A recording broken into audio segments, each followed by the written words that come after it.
All India Radio presents Morning News.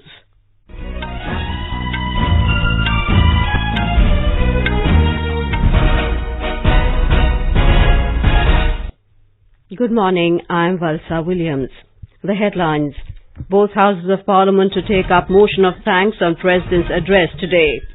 Government develops a national strategic plan to eradicate TB by 2025.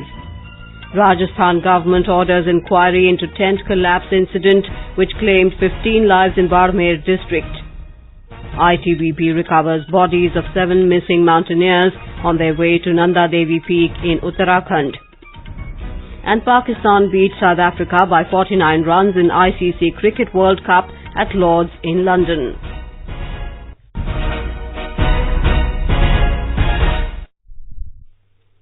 Both Houses of Parliament will take up the motion of thanks on the President's address today. President Ramnath Kovind addressed the joint sitting of both Houses on the 20th of this month, while newly appointed BJP Working President J.P. Nadda will open the debate in the Rajya Sabha. Union Minister Pratap Chandra Sarangi will lead the charge in the Lok Sabha. The Jammu and Kashmir Reservation Amendment Bill 2019 is scheduled to be introduced in the Lok Sabha today. The Aadhaar and Other Laws Amendment Bill 2019 is also likely to be introduced. The Parliament session will continue till the 26th of July. The government has developed a national strategic plan with the goal to end tuberculosis TB by 2025.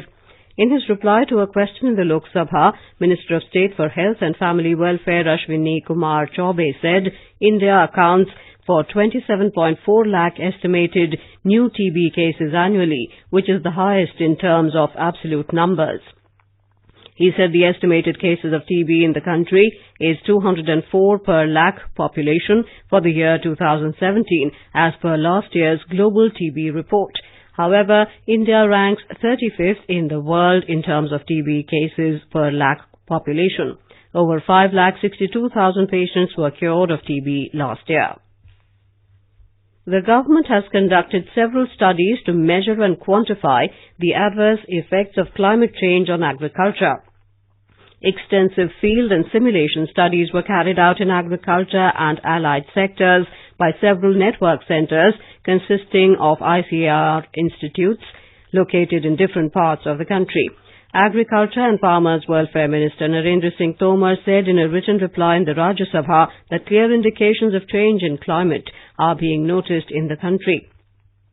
He added that the last 3 decades saw a sharp rise in all India mean annual temperature.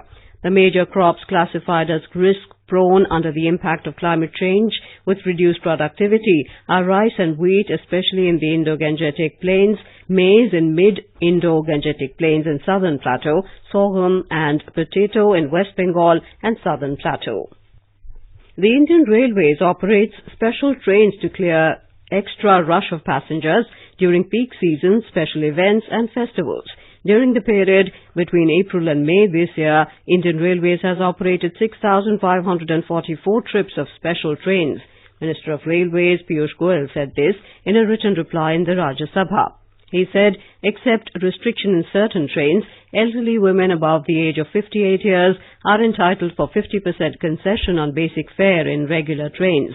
Further, students are also entitled for concession ranging between 25% to 100% on basic fare in regular trains, depending on the type of journey and the category of students. The Rajasthan government has ordered an inquiry into the tent collapse incident in Barmer district which claimed 15 lives yesterday. 50 others were injured after a tent fell on them due to strong winds during a religious program at Jasol village under Balotra subdivision. According to the administration, a large number of people were present when the incident took place. People may have died of suffocation or due to electrocution. More than 40 injured are being treated at Balotra Hospital, while 10 people have been referred to Jodhpur Medical College.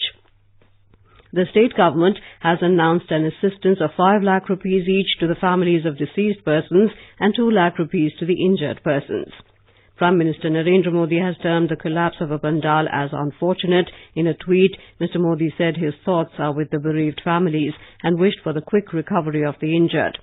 Union Home Minister and BJP President Amit Shah has also expressed grief over the loss of lives in the Pandal collapse. In Bihar, a campaign against malnutrition will be launched on a large scale. This move has been taken after the deaths of children due to acute encephalitis syndrome (AES). Director of Integrated Child Development Project ICDS Alok Kumar said awareness program is being undertaken in encephalitis affected 20 districts including Muzaffarpur, Vaishali and Samastipur. This is All India Radio giving you the news. For quick news updates, follow us on Twitter at AIR News Alerts. An Indo-Tibetan Border Police ITBP team has recovered 7 bodies of mountaineers who had gone missing on way to Nanda Devi Peak in Pithoragarh, district of Uttarakhand. Talking to AIR News, Pithoragarh DM Vijay Kumar Jogdande said the 7 bodies include one of a woman also. ITBP search and rescue team was able to successfully retrieve 7 bodies. Out of those 7 bodies, they have identified one body of a female mountaineer which belongs to Australian national, and one of the 7 bodies belongs to an Indian national. And search and rescue mission for the 8th missing person is still on, and today probably they will be trying to retrieve the 8th person as well. The bodies were traced at an altitude of approximately 21,000 feet near the peak from where the mountaineers went missing on the 26th of last month. The ITBP had launched a search operation last week from Pithoragarh to search the missing mountaineers, in which 4 were British, 2 were Americans and 1 each from Australia and India. Some mountaineering equipment was also recovered from the site by the search team. Monsoon has covered most parts of eastern Uttar Pradesh and is expected to reach state capital Lucknow in the next 24 hours. Our correspondent has filed this report. Districts in eastern part of the state are receiving heavy rainfall from last 24 hours. Maximum downpour recorded in Sultanpur district was 65.3 millimeters. Rains gave much needed respite from the scorching heat, and at some places like Bahraich, temperature recorded 7 degrees below normal. Farmers in eastern UP are now happy with the ample rains, as they were earlier worried because of monsoon coming a bit late and delay in paddy sowing. Due to heavy rains, there are reports of wall collapse and deaths due to lightning. Central and other parts of the state are still waiting for monsoon to advance. State capital Lucknow received pre-monsoon showers yesterday, and as per Met officials, monsoon is expected to reach here in next 24 hours. Sushil Chandra Tiwari, AIR News, Lucknow.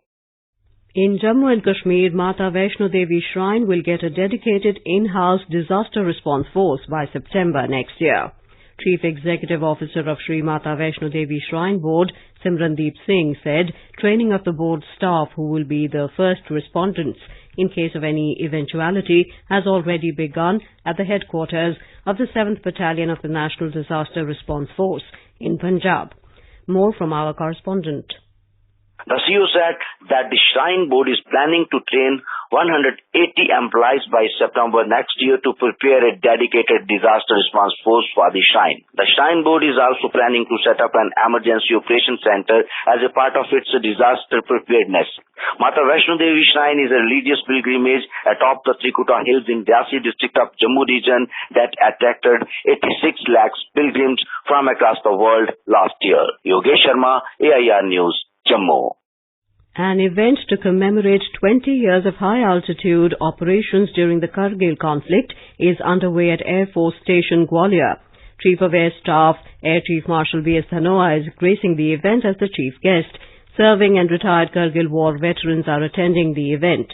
A static display and a flypast has also been organized on the occasion. And now news from the world of sports. In ICC Cricket World Cup, Pakistan knocked South Africa out of the tournament with a 49-run win at Lord's, keeping alive their slender hopes of making it to the semi-finals.